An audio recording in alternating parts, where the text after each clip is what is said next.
They got jokes, y'all. They say, "Oh, Sharika, you know how to talk fast. You used to talk slow." I said, "No, I had to speed up a little bit because YouTube only gave me 3 minutes. I always talk. I always been thinking fast. I just slowed it down for you slow ones. I think way faster than I talk. Ain't no point of all them unnecessary words anyway. Just filling up the world with a whole bunch of fast talking. But anyway, some fast talking is good when you got a whole bunch to say. You need to say it real fast. So fast that you might be stumbling, tying upon your tongue. But hey, keep it moving. My phone ain't got that much storage. YouTube got me on a 3 minute limit. Yeah, I'm a slow talker, but I'm a fast walker and a fast thinker too. But here we go. What I was talking about is the people don't know how to be nice. Being nice and how to love is something that we were naturally gifted and born with, I believe. It was our natural instinct to help, to be nice, to love. But we was taught to be more cautious because of the people of the world. So our love was capped at a young age. We was given a definition and we was given an image, and they said, if you love somebody, you got to do X, Y, and Z. And loves look like this and love look like that. But that's not true. Love don't have no boundaries or no definition, no borders, no walls. Love don't even have no name. We just had to give it a name just so that we could explain it. But in order to express love, you don't never have to express a word. But what I'm saying about the children is, and some of the adults, and the people that's killing, doing evil, just living in depression and harm, causing harm and to themselves and others, those people clearly have not learned how to live in peace.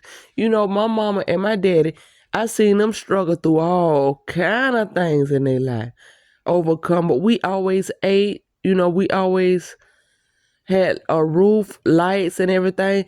And I didn't notice they didn't suffer from depression, and all this OCD and stuff, even though they were struggling and traumatized themselves as children, and they did a good, decent job raising us, being at where they come from. My mama came from poverty. Her daddy was raised by other ancestors and descendants. His mama was not present, So given the circumstances, they came together and bonded together and raised us. Whether they all our real parents or not, that's irrelevant. But the point I'm trying to make right now is they raised a lot of people and they didn't experience all those depressive medications. Yeah, they might have drank their cocktails and, relieve themselves mentally in the evenings after work and stuff, which they deserved. So I'm not mad about that. But what I'm saying is these people now who are really depressed in their own homes, how can you raise a child to be happy and healthy if you're not happy and healthy? Okay, I grew up, we wasn't allowed to sit in a room or even in the house all day long, depressed on a tablet, on a TV, or writing in a journal, or whatever the children doing when they isolating themselves. We were not allowed to do that. We were forced to come out of the closet and show our true self. We was outside.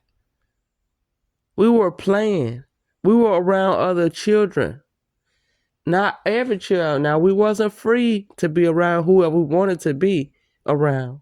But we were around people who showed us what it's like to be nice, borderline nice, mean, and rude. Some people we watched from a distance. Some people we were able to engage with close up. But the point is, we learn from all these people, not just one set of group of people. I learned, and the most important thing I can remember about the adults when I grew up, they seemed to be happy people. They was doing things, they was building, they was creating, they was loving. They wasn't just sitting around just to gossip. They was actually showing each other love in the food that they cooked, in the way they danced and had fun together. That's love.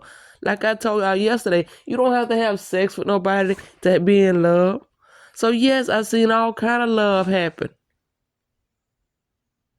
And I never seen touches being made. I never seen people kissing and being inappropriate in my presence. Grown people kept that private. I never seen my parents in the act. They kept that private. But nowadays, y'all let children see and know about everything way too soon. And then you wonder why they suffering from depression and repression and oppression and displacement. If you don't know what I'm talking about, go look it up. It's in children's psychology. Go listen to Pavlov, Piaget, Bloom's taxonomy, child growth and development, Erik Erikson, Howard Gardner, Madeline Hunter. I learned all about these psychologists when I was studying psychology. I know I don't talk like I know what I'm talking about because I use a lot of Ebonics, but I could easily switch to standard English. But what is the purpose? This isn't my native tongue. This is what flows naturally for me. Just like the people in the nail shop, they could speak English too, but they choose not to. Some of the Spanish people, they could speak English too, but when they're talking to their own people, why would they speak that way? So if you want to look at my intelligence by the amount of Ebonics that I speak, trust me, baby, you're going to miss out on a lot of wisdom. Because most of the people who taught me way deep lessons with these cliches, idioms, and metaphors. Way before I went to school, outside of the schoolhouse, baby, some of them people couldn't read and write and barely could talk. But when I tell you the lessons that they taught me, ain't that right, too? It's me. And not just her, but many others. I was taught by a variety. I was around and it's not, when I say taught, nobody sat down explicitly and taught me these things. I was just an observer by nature of life. I looked at people, I studied people, I watched what other people was doing. I was not so distracted by depression or OCD or whatever kind of ailment they labeling these children with, ADHD. I wasn't never labeled with any of these things. So I was able to clearly focus on my environment. I was able to see people, how they act. And not only was I, the other children around me were too. My cousins, my sister, them, the children at the school. We were all observant people. That's why I don't understand these people nowadays. They seem slow. I mean, when it comes to life. And I'm not saying slow, and I'm not saying we the fastest people, because we talk slow, but we don't think slow. We do things. And the point I was trying to make is I got so much time, I be fumbling. Maybe my 3 minutes, I do need to be cut off sometime. But the point is, if you know better, don't just do better, but show better. You ain't got to go explicitly teach nobody, but be the example, because somebody is watching. They watching the way you walk, the way you talk, the way you eat. Excuse me, y'all, for having all that food around my mouth yesterday when I was out there eating and stuff, trying to hurry up and make these videos, talk and do all this other stuff. But anyway, somebody's always watching the way you talk, eat, sleep, have sex, everything. People is watching. Whether you know it, they might be listening, hitting cameras, or real life. But the point is, you are setting an example of how to be for somebody. They listening to the music you like. Some little child look up to you. Like that country song say, Dad, I've been watching you. But children look up to you. You never know who they look up to.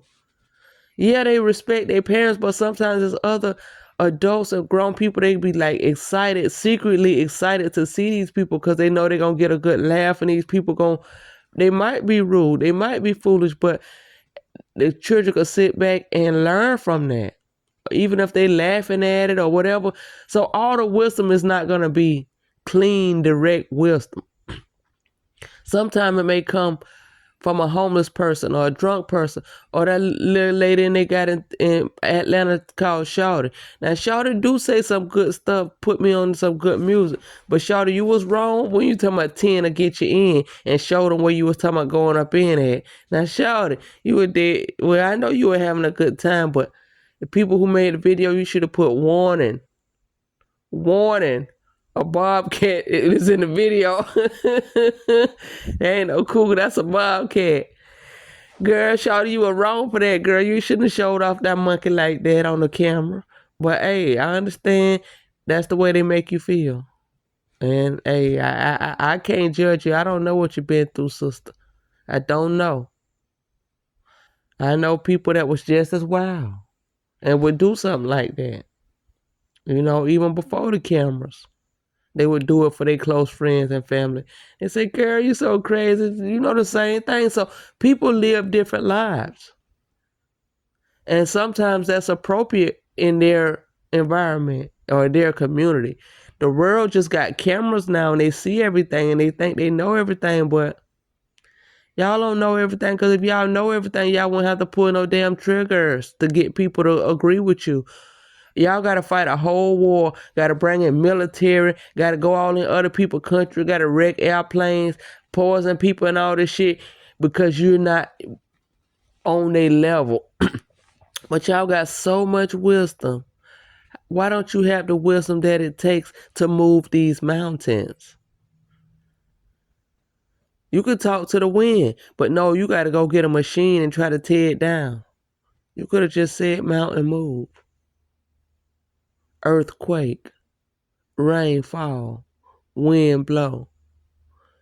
And don't try to accuse me of lying, because I read that out the Bible when he said you can do greater works than I. Then he talked to the storm.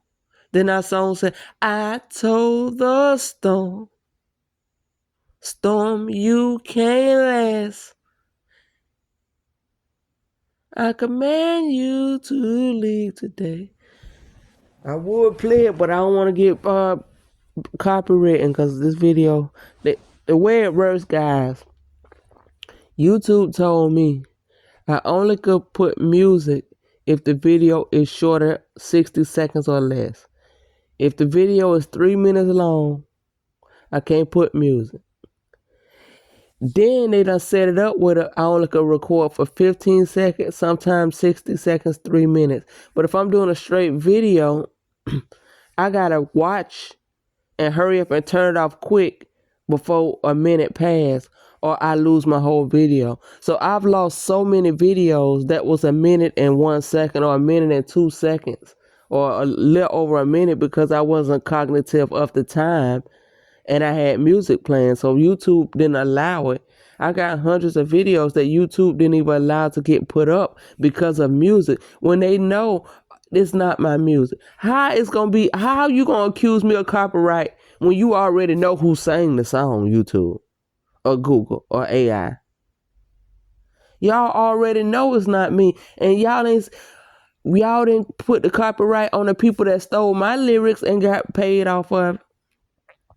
Why didn't y'all call copyright infringement on those artists who brought my lyrics from the ghostwriters?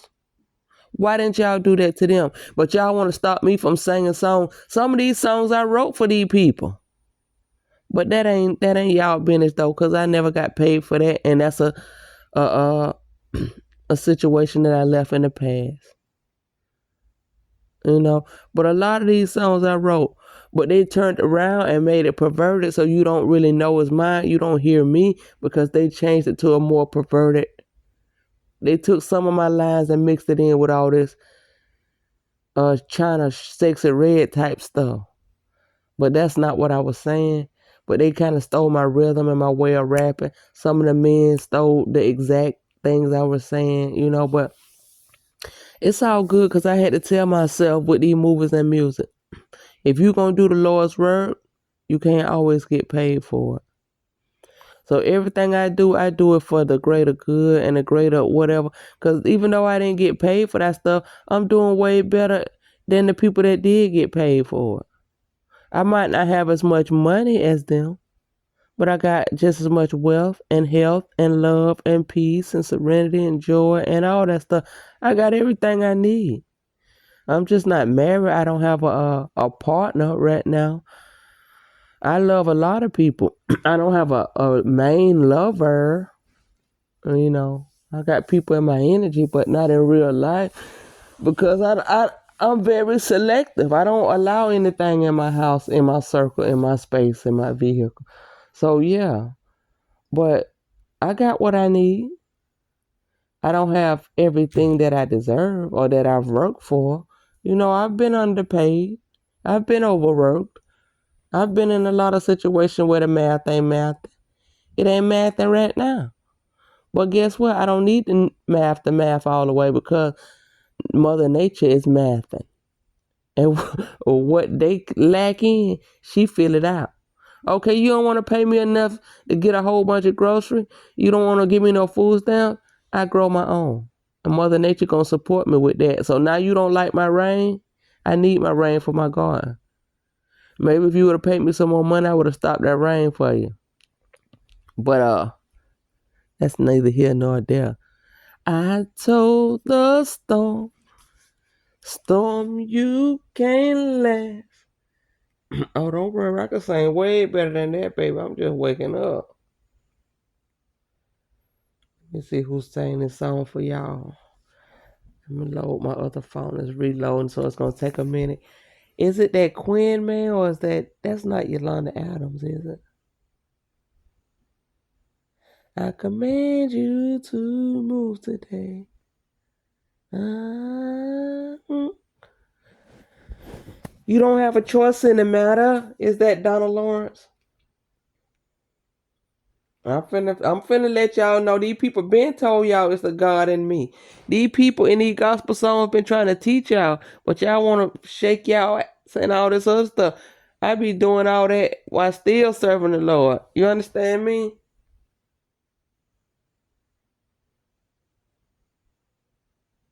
I told the storm. Hold on. Try. I told the storm gospel song. Oh, Greg O'Quinn. I told the storm.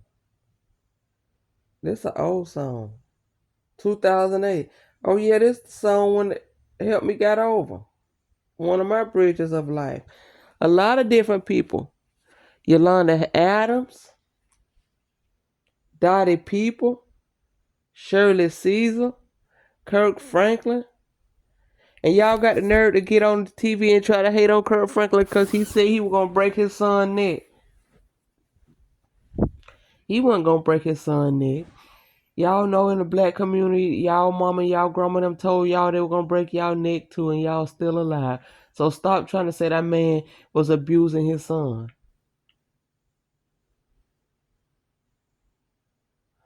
Now, I'm not going to get into people's personal business, but I'm going to speak on behalf of the truth of grown people and children. And a child do need to stay in a child's place, even if you are grown. Because there's been a couple of times, you know, I got a little bit out of line. But I had to get back in line. I had to learn from whence that I came. I had to learn on my own source. And that's what y'all children need to do. Some of y'all children just too far gone out of control. I don't care if you grown, you still a child to me. I don't care if you're 40 or 50. Y'all still chilling. So when I say children, I'm not just talking about little children and teenagers. I be talking about y'all too. Because he who thinks like a child. And it's okay to be childlike because we need you childlike so you can be taught and humble according to the scripture. But you don't need to be childlike in all your ways. You understand me? But children are more susceptible to love. Children know how to love better than grown people. Children haven't been tainted with all that P. Diddy puff, all them parties and shit. Children ain't been to all them damn freak offs. So they know how to have good, innocent fun. let that stay like that as long as possible. And the problem is not even children, it's not other adults. Because I think about when you 17, 18, 19-year-old woman. Yeah, I'm going to talk for them because they can't talk and they don't know.